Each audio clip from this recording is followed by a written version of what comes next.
mais que nada. Oh, oh, oh, a Jorge arrasou. Oba, oba, oba. Oh, oh, oh, a Jorge arrasou. Oba, oba, oba. Oh, oh, oh, espartilho. Oba, oba, oba. Oh, oh, oh, espartilho. Oba, oba, oba. Espartilho. Oba, oba, oba. Muito boa noite, sejam todos e todas sempre muito bem-vindos. Está no ar, graças a uma força superior, Espartilho. Aliás, com muito empenho, muito trabalho, porque sem uma galera que está aqui nos bastidores, isso aqui não aconteceria.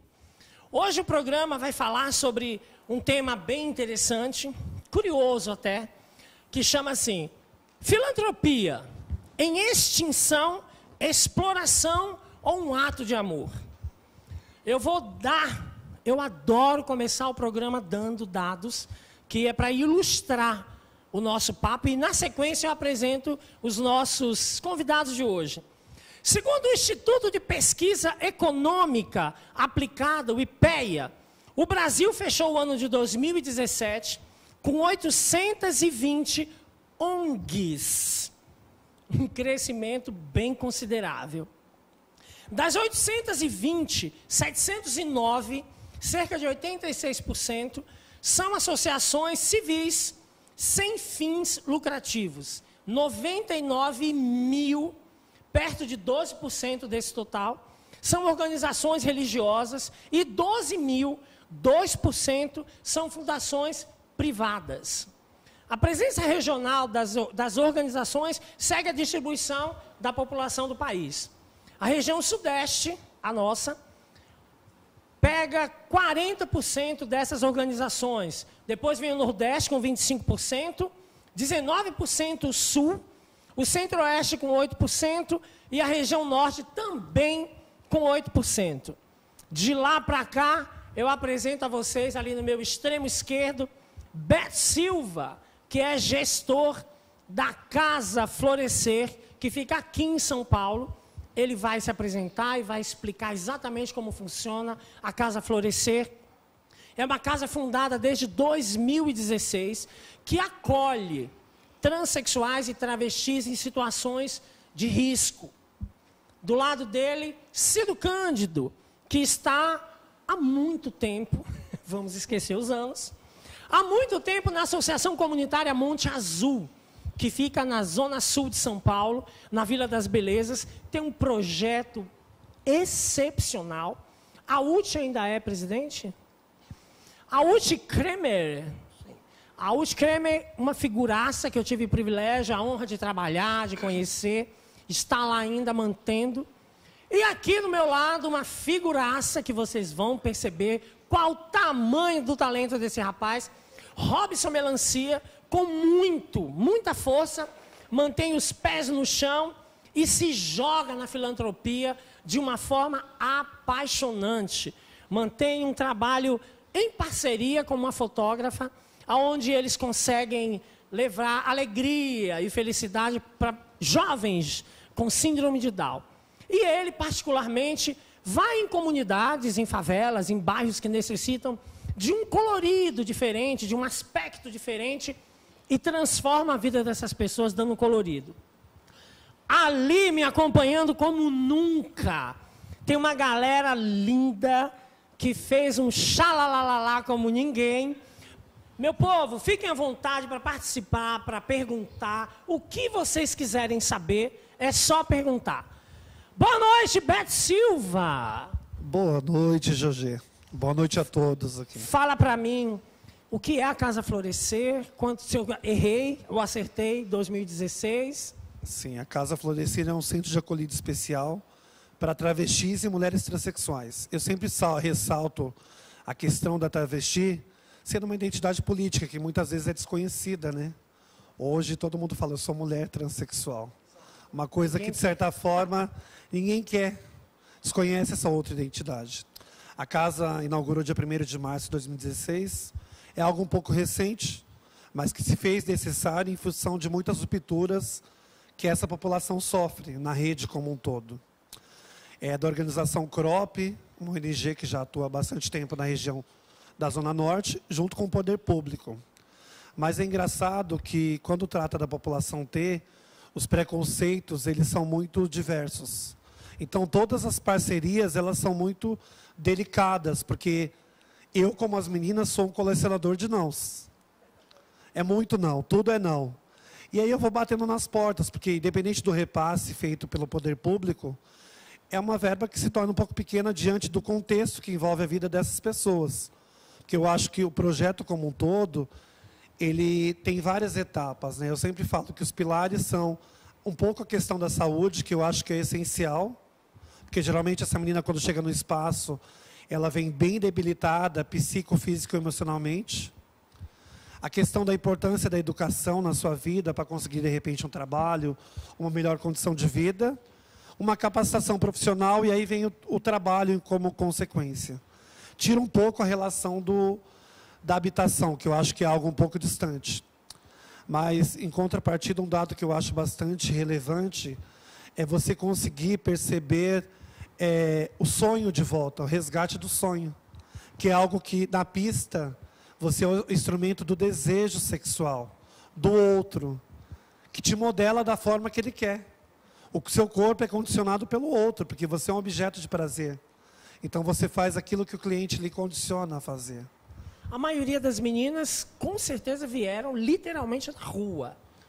Elas vieram da prostituição, elas vieram de uma situação bem complicada. Foram expulsas de casa, não têm família, não tiveram a oportunidade de estudar, por exemplo. Sim, grande parte, eu digo que hoje, fazendo um dado, veio da região Nordeste e Centro-Oeste, que migraram para São Paulo na busca de uma melhor condição de vida.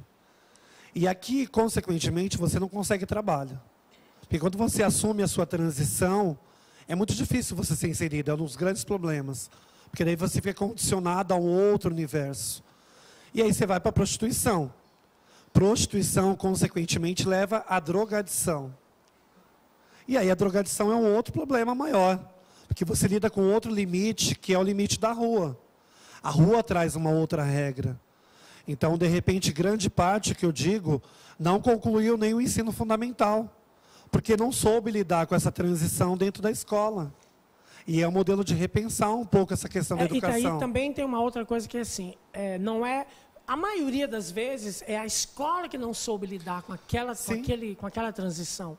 Então, é um dado complicado, né, doloroso. Eu costumo dizer que um dia nós vamos chegar num ponto em que seremos todos seres humanos.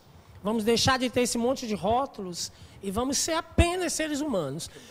Aí, passando para o Cido, o Monte Azul tem um trabalho bem legal. Não é nada fácil, não foi fácil, eu sou testemunha disso. E quando a associação começou a crescer dentro da favela, era óbvio que teve muita rejeição, teve problemas. Hoje, quantos anos o Monte Azul tem lá, a associação? Muito obrigado pelo convite. Boa noite, José. O ano que vem, 40 anos. Uau! Estou lá desde o comecinho. Como você disse, nada foi fácil. E até hoje, viu? Quem trabalha no social, realmente, a luta é sempre. É constante. Então, a gente sempre está buscando projeto para que realmente o trabalho, né, ele realmente se sustente e vai. E hoje nós estamos com 120 jovens. Nós temos de 0 até 21 anos. Temos um ambulatório ainda na qual você trabalhou. Está lá em pé, né, com muita resistência. O Michel ainda está lá? Está lá, muito em pé. Deixa eu só explicar para as pessoas. Isso explique. Doutor Michel, eu considero o doutor Michel o precursor da homeopatia, eu acho que no Brasil. Sim. O cara que trouxe a homeopatia. Então, imagine vocês o que é um médico ir numa favela, tratar as pessoas com homeopatia. Eu vou confidenciar a vocês que eu trabalhei lá como auxiliar de enfermagem. E eu tinha umas brigas com o Dr. Michel, porque as pessoas apareciam com feridas gigantescas e você tinha que curar com compressa de calêndula, com chá de não sei o quê. Michel, pelo amor de Deus. E tinha que ter muita paciência para fazer isso. Então, Michel, Uti e Michel são 2 heróis na minha vida. A Uti está viajando. A Uti bate Mas perna uma hora direto. você vai ver, dona Uti. Viu, Jorge? Interessante foi quando começou o ambulatório, né? Porque realmente todos os remédios, medicamentos, tinham que ver validade. Acho que era da sua época, né? E isso era uma luta. Então foi uma luta muito grande, até hoje, viu? Até hoje a gente trabalha. Eu estou aposentado, viu? Que bom, e continua trabalhando. Tempo de trabalho, claro. Eu estou com a oficina de teatro todos os sábados, com jovens e adultos, e estou lá firme. Aliás, lá também tem um teatro maravilhoso, que eu também já tive a honra e o privilégio de levar 2 espetáculos para lá, e já fui convidada para levar o 3º. A gente tem a mostra de teatro todo mês de julho. E lindo, gente, um espaço lindo. Para 170 pessoas. Tem uma serralheria ainda com o Paulo. Tem. Lindo, um trabalho lindo, muito maravilhoso. Aí eu já passo a bola aqui para o Robson. Robson, e aí? Legal. Como é que é se doar dessa forma tão categórica e tão linda? Bom, primeiramente, boa noite, né? Legal estar aqui com vocês, estar conhecendo essa galera. Só o pouco que vocês falaram realmente já abre a nossa mente, né? Principalmente no seu caso, é um mundo que a gente conhece, porém não conhece a fundo, né? Então é bem legal, para a gente é bem legal. E eu sou artista de rua, né? Então eu tenho contato com vários tipos de público, né? E o artista de rua, eu como grafiteiro, eu descobri que através da minha arte eu consigo de repente eu estou pintando numa comunidade, eu sou convidado a pintar, seja por ONG, por projeto, pela prefeitura, enfim. E eu chego naquele lugar e eu não levo um desenho pronto, eu nunca levo um desenho pronto, dificilmente eu levo uma arte pronta. Eu sempre gosto de sentir a vibe do lugar, ver o que aquela população está precisando, seja desde desenho infantil, ou de repente um jogador de futebol, um cantor, alguma coisa que eu consiga ali naquele momento retirar, nem que por alguns segundos, a pessoa daquele mundo, sabe? Então, quer dizer, eu acredito muito na minha arte e nas cores, né? Como transformação. Então, a partir do momento que eu pinte ali um personagem infantil e um povo sofrido, um povo necessitado, um povo que de repente está com 1000 problemas dentro de casa, por 5 segundos, aquele desenho remeta ele para uma outra situação, para mim já está válido, sabe? Então, eu acho que a gente, como artista de rua, como grafiteiro, a gente realmente doa um pouco do amor, né? Um pouco do amor através da cor. Sem contar que a gente, quando está na rua, a gente lida com todo tipo de público, como eu falei. Então, vai criança, vai idoso, vai bêbado, enfim. E nós somos carentes de verdade, né? Sim. Aí você encontra uma pessoa com essa disponibilidade, não é, de fazer feliz, de fazer a cor, de dar cor. Sabe, e é bem legal isso aí. E a gente acaba se doando. Porque muitas vezes você está fazendo um determinado tema, a pessoa vem e pede para fazer um desenho que não tem nada a ver com aquele tema. Aí você começa a conversar com aquela pessoa, de repente você percebe que aquela pessoa quer ser ouvida, então você já bate um papo, troca uma ideia e já tira ela dali também, e por 2, 3 minutos ali, talvez você fez um bem incomensurável a ela, porque ela queria alguém para ser ouvido, para ouvir, né? E você ouviu e talvez toda vez que ela passe naquele desenho, a minha mensagem chegue nela novamente, e com certeza acho que é a parte nossa do grafiteiro, também tem muito isso aí. É maravilhoso.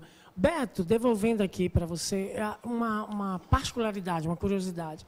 Qual é a sua principal dificuldade? Não em lidar com os nãos, que você já disse que são muitos nãos, mas lidar com essas meninas, porque a casa comporta 30 meninas, e aí 2 perguntas já. Uma média de quantas, mais ou menos, nesses 2 anos de criação, quantas mais ou menos já passaram por lá? E qual é, de verdade, a sua maior dificuldade de lidar com essas meninas? Vou falar pela maior dificuldade. É fazer com que as pessoas se sintam gente. Parece que é uma coisa que é tão absurda, mas você vê que o histórico, com tantas rupturas, né, com tantas angústias, muitas perdas e muita violência, acaba ocasionando... Eu não me sinto gente. Então, o principal desafio, acho que é esse, mostrar para elas que elas podem estar em todos os lugares. Resgatar a autoestima delas. Exatamente. Que não vem só através de uma maquiagem, que você pode estar de cara limpa e falar, eu sou eu. Eu existo, eu estou aqui, eu pertenço a esse universo, eu tenho meus direitos e meus deveres. Isso é uma coisa que eu sempre trago para elas e eu percebo que a principal dificuldade é você ver uma possibilidade no fim do túnel. Nesse período de 2 anos e 7 meses, já passaram 209 meninas. Dessas 209, 58 agora, que 4 conseguiram emprego recentemente, conseguiram ser inseridas no mercado de trabalho formal. E aí é um dado bastante qualitativo, porque o que eu sempre prezo, eu acho que todo mundo fala da questão dessa reinserção, mas o que é de fato essa reinserção? É o mercado de trabalho, é você ter sua autonomia plena? Eu acho que o principal é 100% de pessoas que cuidam da sua saúde, que eu acho que é algo essencial na vida dessas pessoas. E essas 54 é legal que não que eu uso elas como um totem, mas é uma referência enquanto ferramenta de transformação e de empoderamento para as outras, porque muitas chegam sem saber o seu nome, sem saber o que de fato lidam com seus próprios medos e suas próprias rupturas. Então eu não sou escultor, sou administrador, mas você começa a lapidar uma peça. Você começa a fazer uma pintura diferente. Aquelas dores, aquele tom vermelho de repente de sangue, se torna um tom vermelho do amor, porque elas começam a ter um sentimento diferente pelo outro, que é uma coisa que de repente na construção da vida dela ela não teve. Ela desconhece isso. Então acho que esse número ele começa a crescer, a se elevar, porque de certa forma as pessoas começam a desconstruir um perfil marginalizado, que tem muitas pessoas trans, travestis, que tem muito potencial, mas é que as pessoas não olham, é muito mais fácil você julgar, né? Você apontar, eu não gosto disso, você cria exclusão. E a exclusão, ela leva o quê? Mais uma perda, mais uma ruptura. Então, todas essas 54 que passaram, 58 agora, elas vêm na casa, elas fazem roda de conversa com as meninas, chamam para ir para casa, de repente, quando tem algum tipo de problema, chamam pela rede social. E um dado que me entristece bastante ainda, é que tem muitos jovens que ainda não chegaram na questão da adolescência, que eu digo, 16, 17 anos, que me procuram pela rede social procurando uma retaguarda, que estão dentro da sua própria casa e não tem uma retaguarda da própria família. Isso é entristecedor, não é? É um dado bastante grave, assim, sabe? E aí você fica sem saber, porque de repente eu posso encaminhar para um SAICA, mas como que é uma pessoa que de repente tem a sua casa, mas não tem a sua identidade? E você vai para um outro coletivo, que você lida com pessoas que vêm de uma outra cultura. Então, de certa forma, você se desconhece, e você vai lá com uma cultura que às vezes é um pouco mais obscura, e você não tem ferramentas para poder lidar com essa outra realidade. E você acaba se violando mais uma vez. Então, o que eu acho que uma coisa que eu sempre trago enquanto objeto de trabalho, até trazendo dessa prática da filantropia, é que independente do que a gente recebe, essa é uma grande referência minha, eu sei do Cândido do Monte Azul, que eu também moro lá próximo, é justamente isso. Eu não faço só o que é estabelecido nas minhas condutas diárias enquanto administrador. Você tem que vestir a camisa, por mais apertada que ela seja, calçar o sapato, que de repente ele seja mais dolorido, porque eu estou fazendo uso da palavra daquela outra pessoa. Eu não tenho aquela vivência, mas de certa forma eu consigo minimamente sentir aquela dor e talvez com um olhar um pouco mais minucioso, transformar isso para uma outra pessoa que consiga comprar a minha ideia. Tem uma história que eu vou fazer questão de dividir com vocês. Quando eu conheci o Beto, eu tive 2 surpresas enormes, porque primeiro que o Beto tinha um trabalho, eu vou ficar emocionadíssima, eu odeio isso. O Beto tinha um trabalho muito bonito, social, no Brás, onde ele fazia mais ou menos a mesma coisa com qualquer um. E aí ele acabou comprando essa briga, E a outra surpresa, porque o Beto não é transexual, o Beto não é travesti, e, no entanto, ele compra essa briga. Ele veste esse sapato, ele veste essa camisa e vai à luta. Eu costumo dizer que eu não levanto bandeira. Na realidade, eu não levantava bandeira. Hoje eu sou obrigada a levantar bandeira. Vocês não têm a menor ideia da quantidade de pedradas que eu levo diariamente dentro do metrô, no trânsito, no supermercado, pelas redes sociais. Eu recebi essa semana, anteontem, para quem todo mundo sabe que o Enem foi a primeira prova na semana passada e vai na próxima semana. O programa é atemporal, mas a semana passada, no domingo, teve o Enem. E uma das questões do Enem, para quem não estava lá, era sobre um tal de um pajubá. E pajubá, na realidade, é um dialeto que é falado dentro do candomblé, dentro da religião africana. Eu vi um depoimento de uma professora que me assustou profundamente.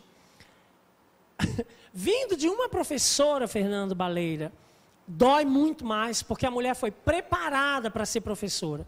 Vocês não têm noção dos absurdos que esta mulher falou. Principalmente dizendo ela que pajubá era uma língua inventada pelos gays, pelos LGBTs, e não é, Dona Maria.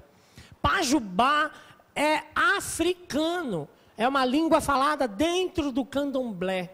E a polêmica era a tal da quenda, não quenda, quenda, não quenda.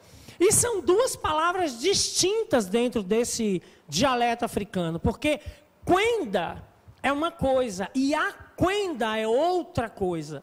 Eu não vou dar aula aqui para vocês de pajubá nem nada, mas Dona Maria, vai se informar, querida, tá bom? Pois, por isso, por que esse discurso?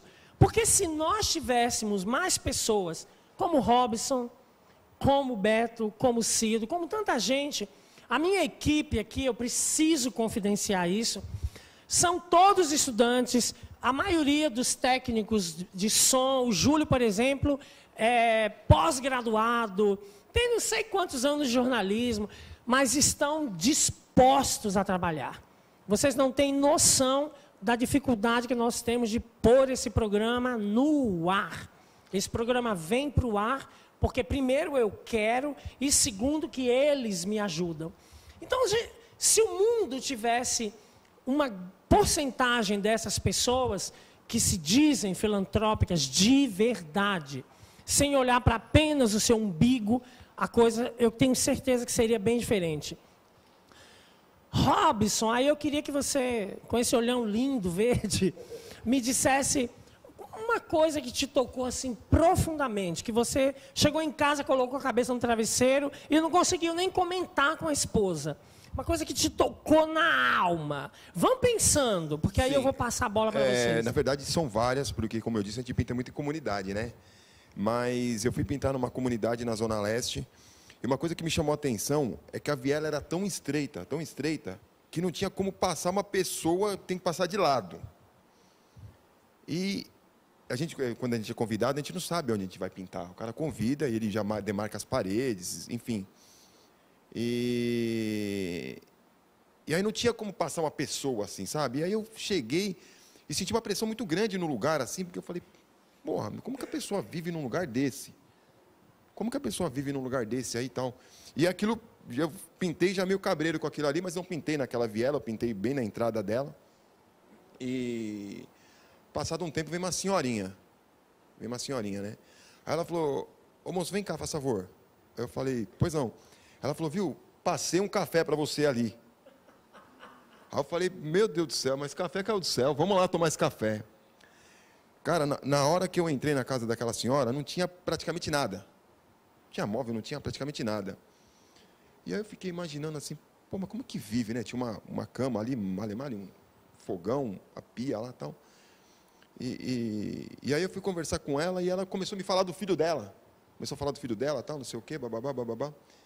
E me mostrou uma flor que ele havia feito com giz de cera na parede, né? E o filho dela era professor, né? E por problema de depressão, acabou caindo na droga e faleceu. Só que aquele giz de cera estava apagando, estava sumindo aquele giz de cera. E ela não queria deixar aquela flor morrer, porque era a flor que Era a lembrança do filho dela. Falei, putz, meu. E aí ela me deu aquele café. E ela falou, moço, depois será que você não pode passar uma tinta aqui para mim? Será que você não pode passar uma tinta aqui para mim? Aí eu falei, pô, com certeza. Com certeza. Aí fui lá, pintei para ela, tudo. Não mexi na obra do menino lá, só pintei.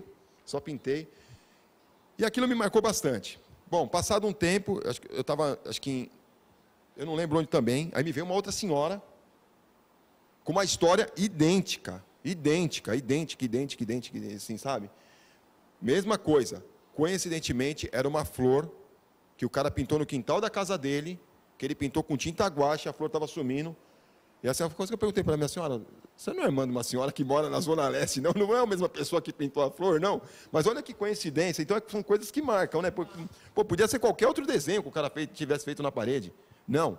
E eu tenho até postado essa foto. E as histórias eram bem parecidas, não, né? sim. Idênticas. Sim. Dois mas rapazes... como que pode... Quer dizer, uma na Zona Leste, acho que em Diadema, que eu pintei. Eu tenho postado até na minha rede social. Até tirei foto com ela também, assim. Mas você vê, então são coisas Você que não acha, olha louca, coisa de gente louca. Você não acha que isso é um recado do destino? É um recado do alô além? Você não acha? Sempre rola. Eu com certeza. Fui rapidinho, você que está acabando o tempo, fui pintar em Curitiba, no Encontro Internacional de Grafite. Minha esposa grávida, eu fui pintar um bebê em gestação. Lá, também não sabia onde ia pintar em Curitiba. Cheguei lá em Curitiba, me falaram, você vai pintar nessa parede. Comecei a pintar o bebê em gestação. Em frente estava inaugurando uma loja de roupa e, enfim, de produtos para bebê, chamada Fazendo Arte. Pô, que é isso, né, meu? Vai falar que é. Cido, tem alguma coisa que... Várias. Tenho várias. 280 mil. Até amanhã, podemos ficar aqui contando. Fácil. Mas eu vou contar um caso, Jorge, muito interessante que ficou marcado na minha vida. Talvez é por isso que eu estou no social, talvez. Que quando eu comecei na Monte Azul, na associação, e a comunidade realmente não tinha luz, não tinha água. Então, eles apanhavam a água da mina, que acho que você conheceu, a mina. Então, dessa água que eles bebiam. Uhum. E tinha uma casa de uma senhora, uma mineira, que tinha 8 filhos. Uau. A casa era tão simples, mas tão simples. O chão era chão mesmo. Batido, de terra batido. O fogãozinho dela era a lenha. E eu adorava ir lá, porque ela contava cada caos. E eu sentava ali, ficava horas tomando café com ela. E ela cantava, ela contava história. E ali a gente ficava tempo. E ela ficou cega. E a minha comadre, batizei o filho dela. E ela faleceu. Qual é o nome dessa senhora? Iraci. E ela foi embora. Está com Deus agora. Ela morreu, acho que faz 1 mês, 2 meses. E então, uma senhora que me marcou muito, porque eu aprendi muito com ela, dar valor às pessoas. Então, acho que essa casa, né, onde eu convivi muito tempo, acho que isso fez me fortalecer muito mais. Toda a situação, na realidade. Né? Muitas, ali foram muitas. E aí eu fico pensando, tem gente que não consegue viver sem o quê? Sem um colchão, com pillow, Sim. sem ar-condicionado, né? Sim. A panela tem que ser... A última geração, aquela que é esmaltada, que o fundo é não sei o quê, que o apoio é retratável. Eu tenho até uma historinha rapidinho, eu vou contar uma história que, assim, quando eu dava aula, eu contava uma história dessas relações sociais. E era assim, a favela e um prédio, né? E nesse prédio tinha uma criança que ela ficava sempre na janela olhando aquela criança brincando. Essa criança corria, ela brincava, ela tomava chuva, caía na lama, e essa criança no prédio. Aí um dia essas 2 crianças se encontraram. E a criança pobre, né, que morava na favela, convidou ele para comer e dormir na casa dele. Ele correu e foi falar para a mãe. A mãe ficou preocupada. E agora, o que eu faço? Eu deixo ou não? Bom, enfim, curtando a história, ela deixou o menino dormir lá na casa. Aí ele voltou para casa, ele contando a história para a mãe como foi, porque lá ele viveu realmente. Ele correu, se lambuzou no bar, comeu o que tinha ali. Então ele queria voltar para lá. Aí foi o dia dele convidar um amiguinho para ir para o apartamento. Esse amiguinho ficou muito triste, porque não tinha onde brincar. Eles ficavam na janela olhando lá, e ele falou, não, eu vou te convidar mais uma vez para você ir lá brincar comigo, porque ele não tinha vida, ele vivia num apartamento trancado que não tinha vida. E esse menino, por mais que ele morasse numa favela, num barraco bem precário, mas ele tinha vida, ele tinha amor, né? Tinha muita coisa a fazer. É isso que eu ia falar, amor, ele era feliz. Sim, muito feliz. Muito. Beto, e aí, tem uma historinha babadeira? Tenho. Mas eu acho que é legal. Vocês podem me ajudar? Eu vou falar Vitória, vocês falam presente. Pode ser? Vitória? Presente. Então, Vitória presente. Uma menina que eu tenho, onde que ela esteja, uma grande admiração. A Vitória, ela chegou lá na casa, falando 4 idiomas. Era uma menina muito angelical. E era muito engraçado que, sempre quando alguém vinha conhecer a casa, ela apresentava falando um pouco em francês, falava um pouco de italiano, falava alemão e ela estava exterminando o japonês. E as pessoas ficavam um pouco assustadas. Nossa, uma travesti, uma transexual falando esses idiomas com essa faixa etária, mas o principal, ela era muito doce, muito angelical. Eu comecei a conhecer um pouco mais a Vitória. E eu descobri que ela tinha leucemia. E aí tinha toda uma dificuldade de ir no HC, de fazer essa reposição de plaquetas, de tentar essa articulação com a família. E eu me tornei meio que um dindo, tanto eu, a Ângela, que é da Jogê, que é a Dinda, e o Beto dindo, como se fosse um pai. E nesse processo, eu falei, Beto, eu vou ter que ir embora daqui, porque assim, a minha imunidade é muito baixa, e algumas meninas, às vezes, trazem uma cultura que é um pouco diferente. Não é um preconceito, mas eu preciso, de certa forma, me preservar. Como ela tinha um benefício, ela foi morar numa república. Mas sempre conversamos via WhatsApp, via Facebook. E aí passou um período, eu comecei a ligar para ela, ela não me atendia mais. Eu achei um pouco estranho. Daí passou um tempo, ela me respondeu. Eu falei, nossa, o que aconteceu? Ela falou, que eu fiquei internada e eu tive um infarto anêmico. Eu não sabia o que era isso, então eu estava com dificuldade de leitura, então eu não conseguia digitar. Foi passando, ela fez aniversário, eu não consegui naquele dia, ela me mandou uma foto. E ela já estava tendo que tomar testosterona para tentar fortificar um pouco mais o organismo. Ela falou, está horrível para mim, a Vitória está indo embora. Eu falei, não, a Vitória não vai embora. Ela mandou uma foto, ela estava com cobertor e com bastante barba, que seria natural. Eu falei, a Vitória está dentro de você, do seu espírito e da sua alma. Passou um período, eu estava em casa num domingo, eu recebi via rede social, a Vitória, que não estava como Vitória, faleceu.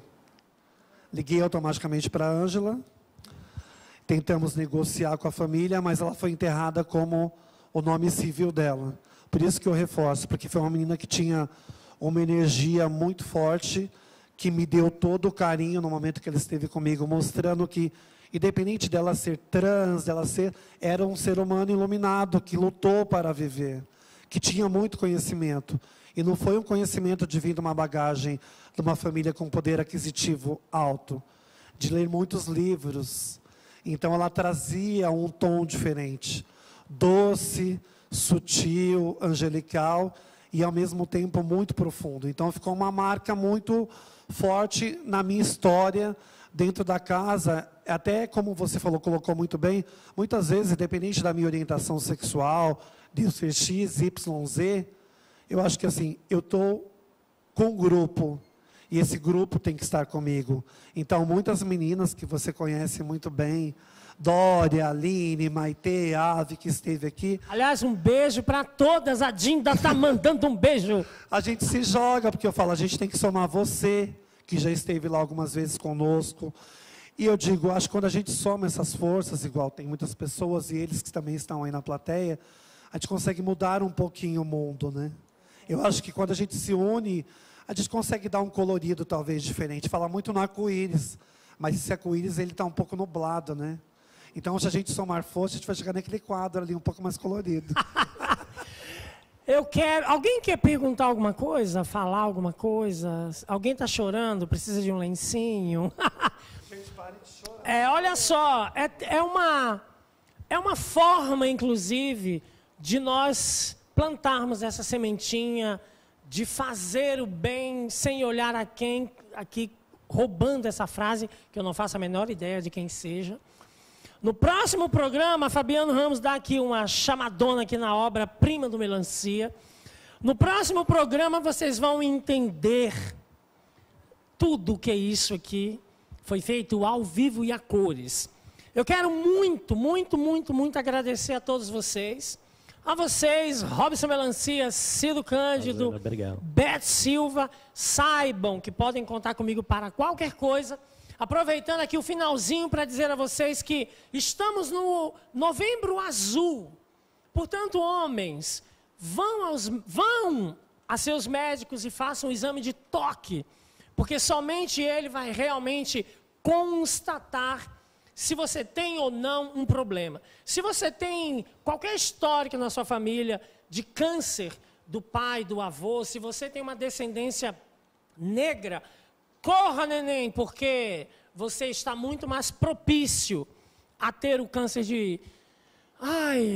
o famigerado, porque ele, no mundo, é o segundo que mais mata. Meu povo, um beijo, até daqui a pouco. Um beijo na alma, um beijo a meu povo aqui, Fabiano Ramos, que é o meu guarda-costas.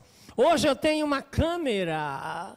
A Mariana Alves, muito obrigada. A Tâmara, Eric, Bruno, cadê Bruno, Eric, Júlio Pinto lá dentro, Marcos Valentim, obrigada de novo.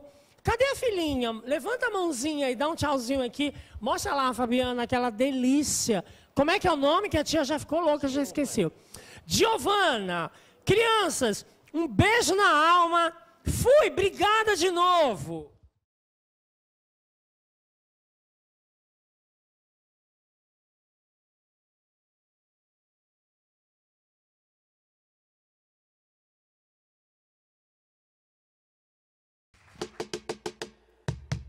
Mais que nada! A Jorge arrasou. Oba, oba, oba. A Jorge arrasou. Oba, oba, oba. Espartilho. Oba, oba, oba. Espartilho. Oba, oba, oba. Espartilho. Oba, oba, oba.